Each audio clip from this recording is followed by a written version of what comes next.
साडोरा विधानसभा से कांग्रेस की प्रत्याशी रेणु बाला ने दर्जनों गांव का दौरा किया। इस दौरान उन्होंने कांग्रेस की नीतियां और भाजपा की जनविरोधी नीतियों से जनता को अवगत कराया। इस दौरान उन्होंने मानकपुर, असगरपुर, झंडा, ठसका, पमुवाला, मेहमदपुर, लाहड़पुर, बीड़ माजरा, डुमावाला, रठाली, राजपुर, गड़ौली, निजामपुर, बीड़ माजरा, रसूलपुर, हवेली आदि गांव का दौरा कर लोगों को कांग्रेस सरकार की नीतियों से अवगत करवाया। आप क्या कुछ कहना चाहोगे आज जैसे कि वैसे तो हर रोज जनसभाएं हो रही है, तो आपको क्या लग रहा है इस बार की साडोरा विधानसभा में क्या कांग्रेस अपना सत्ता में जमा पाएगी अपना? तो मैं सिटी न्यूज़ चैनल का धन्यवाद करता हूं। जैसा कि पिछले कई दिनों से हमारा चुनाव प्रचार चल रहा है, जी, तो हमारे साडोरा हल्का से बहुत भारी जन समर्थन हमारी विधायक श्रीमती रेणु बाला जी को मिल रहा है। 36 बिरादरी का जो समर्थन है वो श्रीमती रेणु बाला जी को मिल रहा है और हमें पूर्ण विश्वास है कि हमारे प्रदेश में भी कांग्रेस की सरकार बनेगी और साडोरा हल्का से श्रीमती रेणु बाला जी भारी बहुमत से कामयाब होंगी और तभी हमारे साडोरा का भी विकास होगा। जो कार्य पिछले 5 साल में रह गए थे, हमें उम्मीद है कि वो सभी कार्य अब अवश्य पूर्ण होंगे। दोस्तों, इस वक्त हमारे साथ जुड़ चुके हैं कांग्रेस पार्टी के स्टेट जनरल सेक्रेटरी अंकित अग्रवाल। उनसे भी बातचीत करेंगे आज जैसे कि प्रोग्राम हुआ है। हाँ जी सर, क्या कुछ कहना चाहोगे? क्या माहौल चल रहा है, आप क्या कुछ कहना चाहोगे मैडम? माहौल तो जो है आपको साक्षात दिख ही रहा है, इतना हजूम है। गांव दर गांव हम सुबह 8:30 बजे हम निकलते हैं और रात को तकरीबन 12 बजे हम अपने घर आते हैं। गांव में हज़ारों की संख्या में जो है हमें बहुमत मिल रहा है और कांग्रेस में जो ज्वाइनिंग है, बीजेपी पार्टी के लोग कांग्रेस में धड़ाधड़ ज्वाइनिंग कर रहे हैं। लोगों का कुछ ऐसे ही ह्यूमर फैलाया था भाई शहर की वोट नहीं है।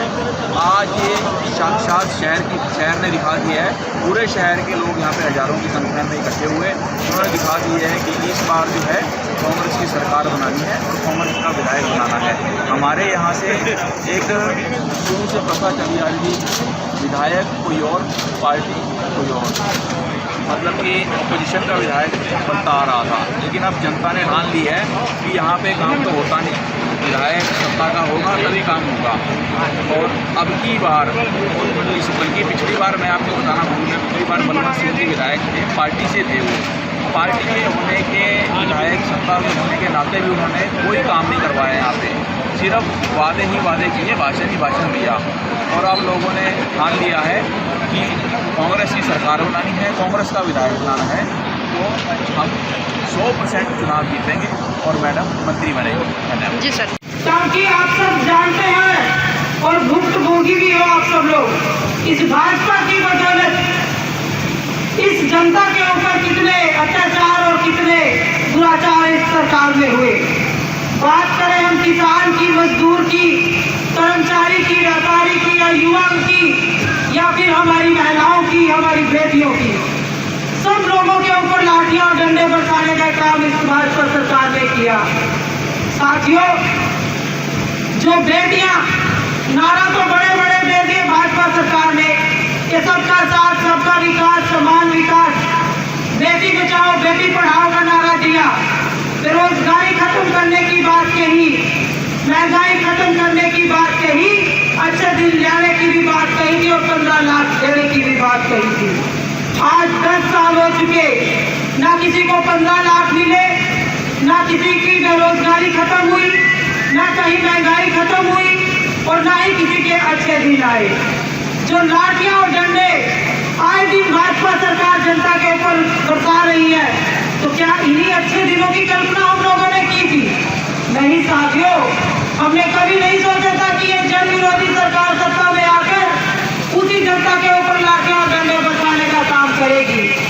आज भाजपा की बदौलत है, आज हमारे युवा बेरोजगार घूम रहे हैं, किसी के पास नौकरी नहीं है, कोई रोजगार नहीं है।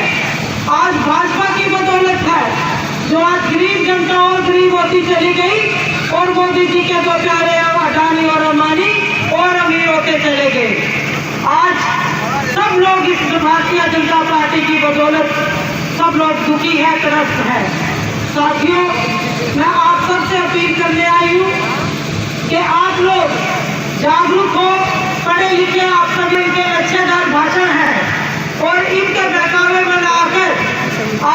आप लोग इनको उस जनता के जुल्मों का हिसाब लेने का वक्त आ चुका है जिस जनता के ऊपर इस सरकार ने जुल्म किए हैं और लाठियां डंडे बरसाने का काम किया। साथियों, इस सरकार ने सबका साथ की, चाहे बात करें यहाँ के पुल की या यहाँ के हॉस्पिटल की, यहाँ के डॉक्टर की, यहाँ के स्कूल की या यहाँ के टीचर की या यहाँ के डेवलपमेंट के मुद्दों की, हर बात को विधानसभा में उठाया ताकि यहाँ की समस्याओं का हम निवारण करा सके और यहाँ की समस्याएं दूर हो सके। लेकिन साथियों, ये भूखी मेरी सरकार, ये अत्याचारी सरकार एक कान से सुनकर दूसरे कान से इन्होंने बात निकालने का काम किया और किसी की बात की सुनवाई नहीं की। कहा कि हम सबका साथ सबका विकास कर रहे हैं, लेकिन कहा कि हर साल हर विधायक को 5-5 करोड़ देने की भी बात कही थी। 5-5 करोड़ छोड़ो साथियों, 5 साल में 5 करोड़ भी नहीं दिए तो विकास के काम कहाँ से करवाएंगे। तो ऐसी तानाशाही सरकार जो सिर्फ वादे करके कागजों तक सीमित रह गई और धरातल पे आज तक कुछ नहीं किया। साथियों, मैंने हर विधानसभा शासन में आप ऑन द रिकॉर्ड चेक कर सकते हो, पहले विधानसभा सत्र से और लास्ट के विधानसभा सत्र तक अपने सढौरा क्षेत्र के हॉस्पिटल की आवाज उठाई। लेकिन ये क्या के भी मैं थकी कि मुख्यमंत्री जी आपकी घोषणा की हुई है, इतने साल हो गए, आप तो अपनी घोषणा को पूरी कर दो, लेकिन फिर भी उन्होंने ये काम नहीं किया। लास्ट का जब सेशन आया तब भी मैंने ये बात रखी कि अब तो 10